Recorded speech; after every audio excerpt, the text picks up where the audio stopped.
Assalamualaikum warahmatullahi wabarakatuh. Selamat berjumpa kembali teman-teman sekalian, teman-teman farmasis. Pada video kali ini kita akan belajar terkait swamedikasi pada kasus jerawat. Teman-teman pastinya sudah pada kenal, sudah pada tahu apa sih jerawat itu ya. Mungkin teman-teman ada yang pernah mengalami atau muncul jerawat, baik itu di mukanya, di punggungnya, atau di tempat-tempat lain yang memang berpotensi timbulnya suatu jerawat. Nah, jerawat ini bisa dilakukan pengobatan sendiri dengan cara baik secara farmakologi maupun secara non-farmakologi. Artinya dapat ditangani, disembuhkan sendiri ya, tanpa adanya suatu bentuk intervensi dari pihak-pihak lainnya. Nah, untuk lebih jelasnya lagi ya teman-teman, kita langsung saja membahas lebih dalam lagi gimana sih caranya melakukan pengobatan sendiri pada jerawat itu. Apakah pada diri kita sendiri atau memberikan rekomendasi pada orang-orang yang di sekitar kita, misalnya keluarga kita, adik atau kakak, atau mungkin sohib kita ya, kerabat kita, dan yang lain-lainnya. Oke. Yang pertama teman-teman, secara definisi, jerawat itu adalah kondisi kulit yang tidak normal. Kenapa bisa tidak normal? Hal ini dikarenakan adanya suatu infeksi dan peradangan pada kelenjar minyak pada kulit manusia atau kulit kita. Jadi, poinnya adalah terjadi infeksi dan radang pada kelenjar minyak pada kulit. Itu adalah jerawat. Nah, selain itu, bisa didefinisikan lain bahwa jerawat itu disebut juga dengan akne vulgaris atau common acne. Nah, untuk common acne dan akne vulgaris ini atau jerawat ini itu lesinya paling sering dijumpai pada wajah, dada, dan punggung. Ya, jadi ini 3 tempat umum sering munculnya jerawat, baik itu pada wajah, dada, maupun punggung. Oke, kalau wajah semuanya sudah pernah mungkin mengalami ya, atau pernah selalu melihat orang-orang yang memiliki jerawat. Nah, nanti jerawat itu modelnya seperti apa, jenisnya seperti apa, baik yang kecil maupun yang besar atau yang lainnya. Nanti kita bahas. Oke, kita lanjutkan. Untuk jerawat itu sendiri terdiri dari 2 jenis. Yang pertama adalah jerawat yang sifatnya atau mengalami inflamasi, dan yang kedua adalah jerawat yang tidak mengalami inflamasi atau non-inflamasi. Nah, itu 2 jenis jerawat yang umumnya terjadi ya. Oke, nah kita lihat jerawat inflamasi itu seperti apa dan jerawat non-inflamasi itu seperti apa. Seperti apa aja pembagiannya, jenis-jenisnya. Kita langsung lihat aja. Nah, di sini ya teman-teman, untuk jenis jerawat yang inflamasi ada 4. Yang pertama adalah papula, kemudian pustula, kemudian nodul, dan kistik. Oke. Nah, untuk yang non-inflamasi hanya ada 2 jenis. Yang pertama adalah whiteheads dan blackheads. Ya, atau komedo yang warnanya putih dan komedo yang warnanya hitam. Kalau dilihat dari luar ya, seperti itu. Kita lihat dulu ya teman-teman, untuk yang papula atau jenis jerawat inflamasi di papula itu sebenarnya seperti apa? Nah, orang yang menjumpai jerawat yang besar, ya ukurannya besar, itu kemungkinan jenisnya adalah jerawat inflamasi papula. Nah, papula itu sendiri merupakan benjolan kecil yang berwarna merah. Nah, tipe jerawat yang ini itu terjadi akibat penyumbatan yang tidak sampai ke permukaan kulit dan sel kulit mati itu terus menumpuk. Jadi nggak terlalu muncul keluar gitu maksudnya. Nah, akibat adanya sel kulit mati yang terus menumpuk, maka folikel rambut itu akan mengalami tekanan yang dapat menyebabkan dinding folikel pecah. Nah, itu untuk papula ya. Nah, kemudian untuk yang pustula.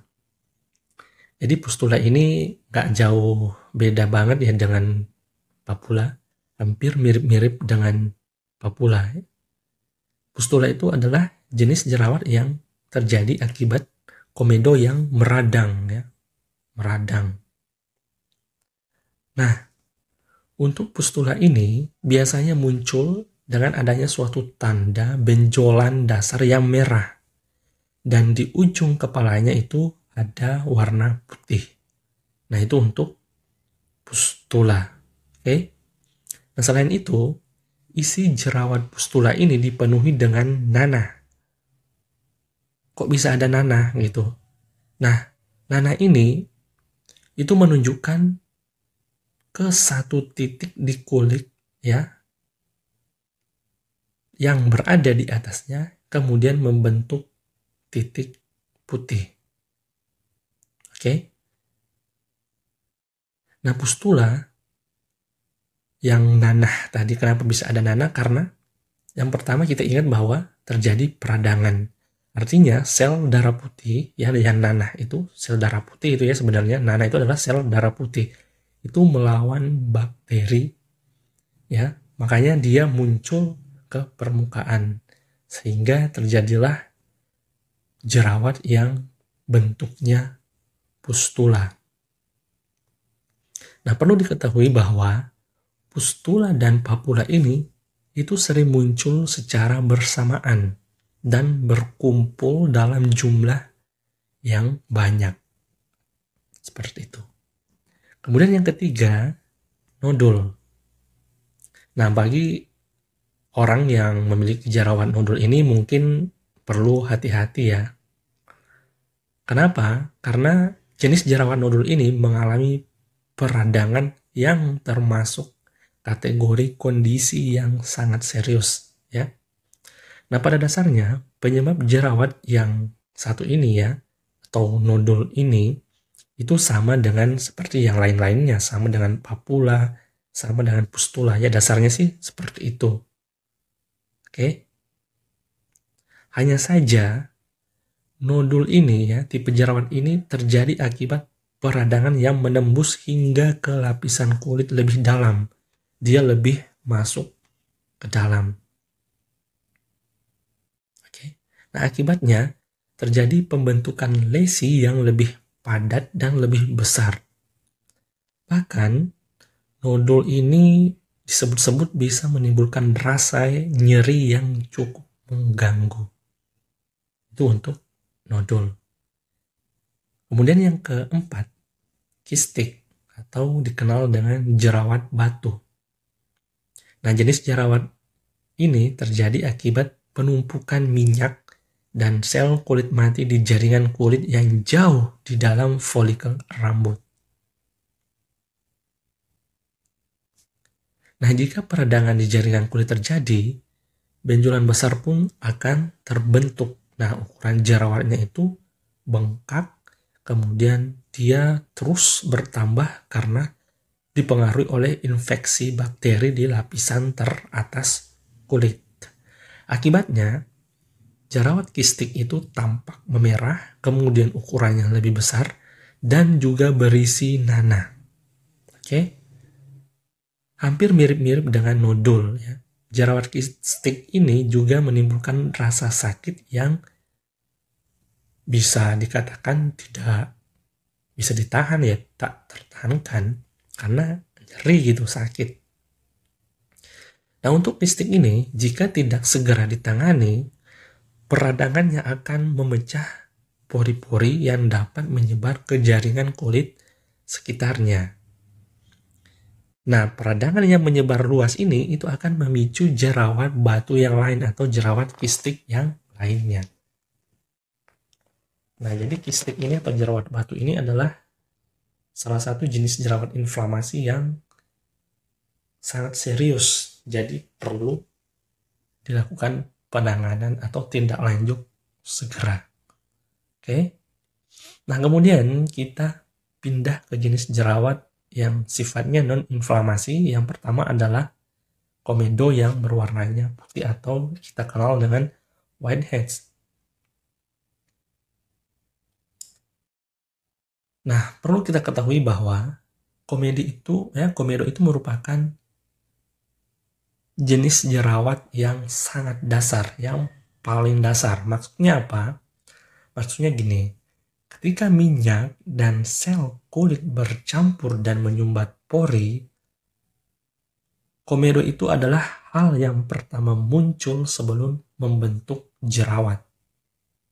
Nah, jika pori-pori menutup dan kemudian kita bisa melihat adanya benjolan kecil yang berwarna putih atau berwarna daging, ini adalah yang dikenal dengan komedo putih atau whiteheads.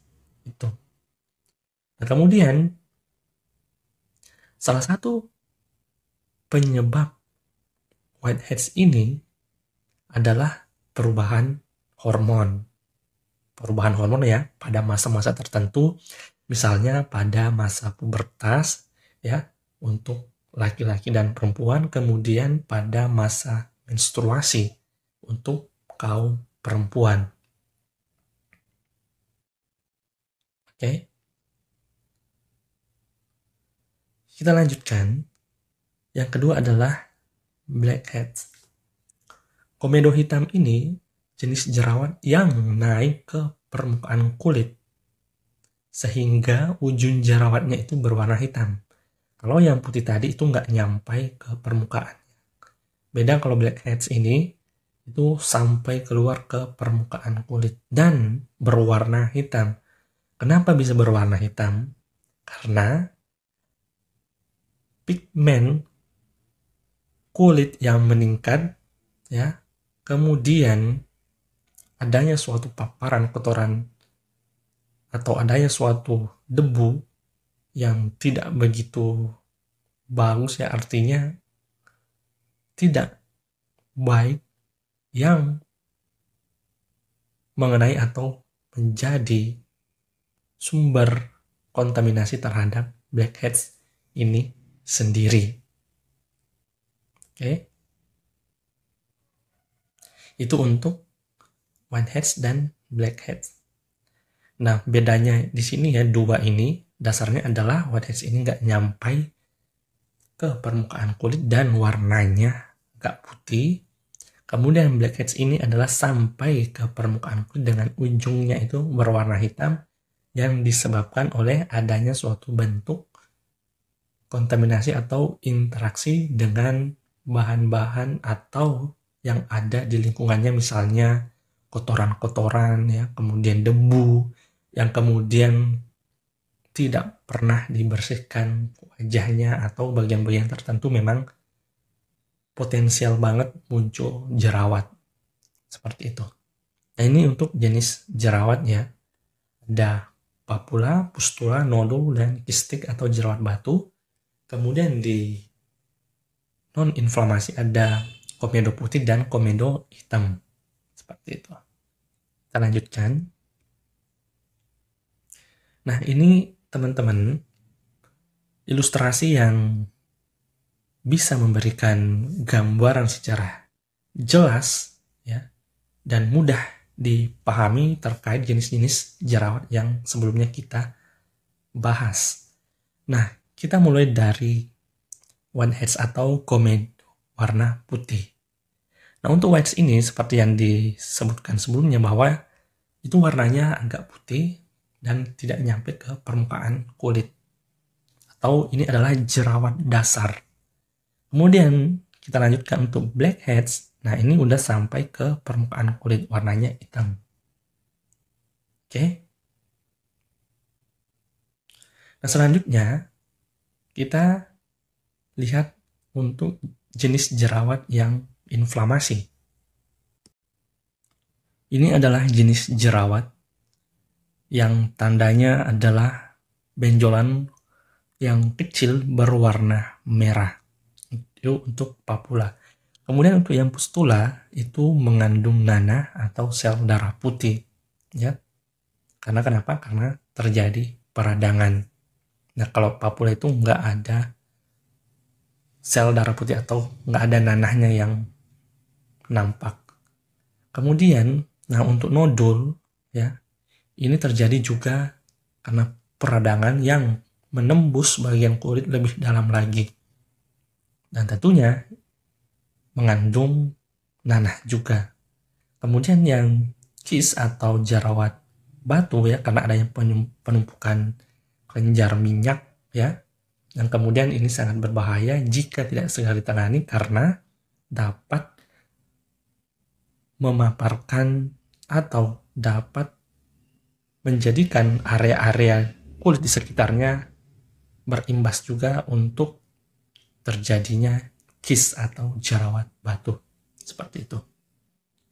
Nah, dari gambar ini sangat jelas ya teman-teman perbedaan daripada jenis jerawat itu, baik dari komedo putih, komedo hitam, kemudian pustula, papula, nodul, dan kis. Oke, kita lanjutkan. Nah, ini teman-teman ilustrasi yang menggambarkan kondisi jerawat di dalam kulit, ya. Nah, untuk kulit yang sehat bisa dilihat ya, yang normal itu modelnya seperti ini, kelenjar minyaknya seperti ini, ya. Nah, kemudian untuk whitehead atau komedo putih itu bentuknya seperti ini, artinya dia belum sampai keluar ke permukaan kulit. Nah, kalau yang blackheads ini sudah keluar ke permukaan kulit, sudah muncul di permukaan kulit, namun warnanya hitam karena adanya suatu bentuk interaksi dengan lingkungan yang kotor, misalnya debu atau udara yang tercemar. Nah, kemudian untuk papula, ya, untuk papula seperti ini ya teman-teman, sudah mengandung nanah juga, namun tidak begitu banyak ya, tidak seserius dengan pustula ya, yang meradang, yang masuk ke dalam lebih dalam lagi di jaringan kulit ya. Bisa dilihat ya teman-teman di sini lebih dalam lagi dan terjadi peradangan. Peradangan itu ditandai dengan adanya ya warna merah di sekitarnya. Oke. Nah, itu gambaran ilustrasi terkait jerawat pada kulit ya, modelnya di dalam permukaan kulit. Kita lanjutkan. Jerawat-jerawat itu memiliki tingkat keparahan tertentu. Nah, di sini ya teman-teman, dibedakan menjadi 3 tingkatan keparahan. Yang pertama adalah sifatnya ringan, kemudian sedang, dan parah. Nah, untuk jerawat ringan, itu komedonya kurang dari 20 ya. 20 komedo ya, bentolan-bentolannya itu kurang dari 20. Itu termasuk jerawat ringan. Kemudian lesi peradangannya itu kurang dari 15. Dan jumlah lesi total itu kurang dari 30. Kemudian untuk jerawat yang sedang, kategori sedang, komedonya itu berjumlah 20 hingga 100. Lesinya berjumlah 15 hingga 50 dan jumlah jerawatnya itu di sekitaran 30 hingga 125. Nah, untuk yang parah yaitu jumlah jerawatnya itu mengalami peradangan kurang dari 50 ya. Kemudian mohon maaf ya. Jadi jumlah jerawatnya itu adalah kurang dari 5 jerawat yang kistik atau jerawat batu. Kemudian jumlah total komedonya itu kurang dari 100. Dan jumlah jerawat yang mengalami peradangan itu kurang dari 50. Dan terakhir, jumlah total jerawat di kulit itu kurang dari 125. Jadi itu adalah perbedaan daripada tingkat keparahan jerawat. Ringan ya, ada agak-agak sedikitlah jumlahnya, baik itu dari segi komedo, radang, dan lesi. Kemudian sedang itu lebih meningkat lagi ya teman-teman. Dan untuk yang lebih parah malah sangat meningkat jumlah komedo, kemudian jerawat batunya atau kistnya, kemudian total jerawatnya itu sangat banyak dibandingkan dengan jerawat yang kategori sedang dan jerawat kategori ringan. Oke, kita lanjutkan. Untuk terapi farmakologi ya, khusus pada jerawat kategori ringan, yang mana di sini termasuk blackhead, kemudian whitehead, pustula yang kecil. Nah, itu bisa diobati dengan berbagai macam, dengan banyak pilihan perawatan yang mengandung benzoyl peroksida, kemudian mengandung asam salisilat, mengandung resorcinol, atau mengandung sulfur. Nah, ini untuk perawatan farmakologi jerawat kategori ringan. Saya ulangin, yang bisa digunakan terapinya untuk jerawat kategori ringan adalah perawatan yang mengandung benzoyl peroksida, asam salisilat, resorcinol, atau sulfur. Nah, untuk mereknya sendiri, begitu banyak merek ya yang dipasarkan, begitu banyak merek yang beredar di market, di pasar. Jadi silahkan teman-teman, jika mau mengkonsumsi ya, jika mau mengobati jerawat dalam kategori ringan ini, bisa memilih sesuai dengan kebutuhan teman-teman ya, atau yang bisa dijangkau atau yang tersedia seperti itu.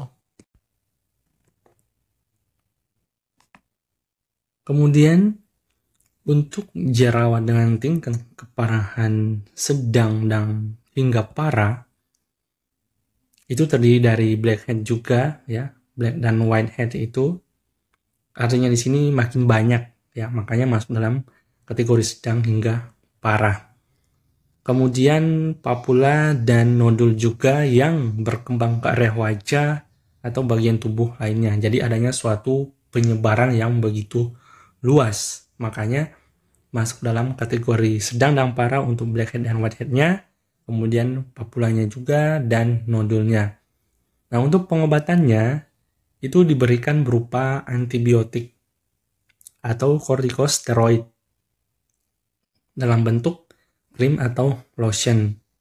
Kemudian bisa juga diberikan asam retinoid untuk mencegah blackhead dan whitehead itu sendiri. Nah, jika dilihat untuk terapinya ya teman-teman, di sini bisa diberikan antibiotik. Artinya apa? Untuk tingkat keparahan sedang dan parah jerawat itu, ada pada kondisi tertentu itu nggak bisa dilakukan suami dikasih. Misalnya seperti ini ya, karena butuh antibiotik. Dan antibiotik itu harus ada resep biar bisa ditebus. Jadi nggak bisa dilakukan pengobatan sendiri. Ya, seperti itu. Oke, kita lanjutkan. Untuk tingkat jerawat yang parah. Nah, di sini terdapat atau terdiri jerawat yang nodul ya, yang begitu dalam, dan jerawat batu atau kist. Dan jerawat tipe ini dapat menyebabkan merah ya, gejalanya itu bentuk merah, kemudian mengalami pembengkakan hingga mengalami kerusakan pada kulit. Nah, jenis jerawat ini butuh perawatan dan pengobatan serius, sehingga jerawat dalam kategori parah ini itu harus mengunjungi dokter kulit agar dapat diresepkan antibiotik dalam bentuk oral. Selain itu, pengobatan dari dermatologis lainnya misalnya adalah menggunakan suntik jerawat agar benjolannya mengalami pengempesan atau mengempis lebih kecil dari yang sebelumnya. Seperti itu ya teman-teman. Nah, dari ketiga tingkat keparahan jerawat tadi yang telah kita bahas, mulai dari yang ringan, kemudian kategori sedang hingga parah dan parah, nah yang umumnya dan bisa disuamedikasi, bisa dilakukan pengobatan sendiri, yaitu pada jerawat dalam kategori ringan. Ya. Nah, untuk yang kategori sedang hingga parah itu membutuhkan intervensi tenaga kesehatan yang lainnya atau dokter yang memberikan resep misalnya antibiotik seperti itu. Oke, kita lanjutkan. Terapi secara non-farmakologi pada jerawat, kasus jerawat yang pertama bisa lihat di sini adalah istirahat yang cukup. Kemudian melakukan pembersihan muka secara rutin, ya, disiplin gitu. Apalagi yang memiliki pekerjaan atau aktivitas yang begitu padat di luar atau di lapangan yang potensi terpapar debu, terpapar kotoran atau lingkungan yang kurang bagus. Nah, itu harus rutin melakukan pembersihan pada muka atau di bagian punggung atau di bagian dada. Kemudian selanjutnya menerapkan pola hidup bersih. Selanjutnya menutup muka dengan masker saat berkendara. Nah, ini untuk berkendara motor ya atau bersepeda.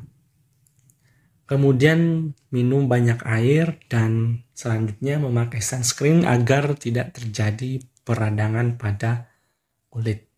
Nah, ini untuk terapi non-farmakologinya. Kita lanjutkan untuk penggunaan herbal. Di sini bisa menggunakan daun sirih merah, bisa mengkonsumsi pepaya, kemudian bisa menggunakan jagung manis, jeruk nipis, madu, lidah buaya, dan timun. Selain daripada ini, masih banyak lagi obat tanaman tradisional atau herba-herba atau buah yang bisa digunakan untuk mengatasi atau penanganan jerawat itu sendiri. Selanjutnya, ini adalah penggunaan herbal ya, dengan menjadikan herbal tersebut sebagai masker. Nah, untuk bahannya sendiri adalah menggunakan jagung dan minyak zaitun. Gimana caranya? Ya, kemudian bahannya apa aja? Kita lihat di sini bahannya adalah 4 gram pati jagung, kemudian 10 ml minyak zaitun, 5 ml madu, dan air mawar secukupnya. Terus gimana cara menggunakannya? Kita melakukan suatu bentuk pencampuran bahan masker ya. Kita mencampurkan semua ini. Kemudian melakukan pengolesan merata pada wajah menggunakan kuas masker. Jadi jangan menggunakan jari ya, jangan menggunakan tangan, tapi menggunakan alat bantu, misalnya adalah kuas masker. Kemudian pada saat menggunakan maskernya, hindari daerah sekitar mata karena dapat menyebabkan iritasi nantinya. Selain itu juga menghindari pada area mulut, takutnya dikonsumsi gitu kan. Nah, ini dilakukan hingga kering. Setelah kering, melakukan pembersihan dengan waslap hangat yang dikompreskan dahulu di atas masker sebelum mengusapkan. Setelah itu, usapkan penyegar pada wajah. Nah, ini bisa didapatkan di pasaran tentunya. Teman-teman pasti lebih tahu ya, lebih paham dan mana yang cocok untuk dirinya sendiri. Selanjutnya, ini salah satu bentuk publikasi ya yang menunjukkan bahwa pengaruh masker jagung dan minyak zaitun terhadap perawatan kulit wajah. Nah, di sini bisa dilihat hasilnya menunjukkan adanya suatu bentuk perubahan ya, artinya terbukti secara signifikan bahwa masker jagung dan minyak zaitun itu dapat digunakan sebagai perawatan pada kulit wajah, dalam artian mengurangi potensi-potensi atau jerawat yang sudah muncul ya. Setelah melakukan hasil analisis ANOVA sebelum pemakaian dan setelahnya itu membuktikan bahwa terdapat perbedaan di antara keempat jenis kulit setelah pemakaian yang kemudian menjadi baik setelah melakukan perawatan wajah. Seperti itu ya. Kita lanjutkan. Nah, ini juga salah satu terapi herbalnya menggunakan jeruk nipis. Cara menggunakannya adalah sama yang sebelumnya, yaitu sebagai masker wajah yang dikombinasi dengan madu. Madunya di sini adalah madu asli ya teman-teman, bukan madu oplosan. Madu yang benar-benar murni, yang nggak ada campuran gulanya dan yang semisal. Oke. Nah, ini adalah jurnal penelitian terkait uji efektivitas air perasan jeruk nipis plus madu dalam menghambat pertumbuhan bakteri ya, atau Propionibacterium acne, atau bakteri yang dapat menyebabkan jerawat. Nah, dari hasil penelitian disimpulkan bahwa konsentrasi optimal air perasan jeruk nipis dan madu randu itu dalam menghambat pertumbuhan bakteri Propionibacterium acnes itu masing-masing pada konsentrasi 100% volume per volume. Dengan zona hambatnya adalah 9,11 mm untuk air perasan jeruk nipis, dan zona hambat pada madu randu itu adalah sebesar 28,1 mm. Jadi benar-benar memberikan efek ya, atau memberikan suatu bentuk pengobatan atau pencegahan terkait ya, atau penghambatan pada bakteri Propionibacterium acnes. Oke, kita lanjutkan. Wah, ternyata sudah habis ya teman-teman. Nah, demikianlah video pembelajaran terkait swamedikasi pada kasus jerawat. Semoga memberikan wawasan dan ilmu kepada teman-teman sekalian, khususnya kepada saya sendiri yang masih fakir ilmu. Lebih yang kurangnya mohon dimaafkan. Sekian, wassalamualaikum warahmatullahi wabarakatuh.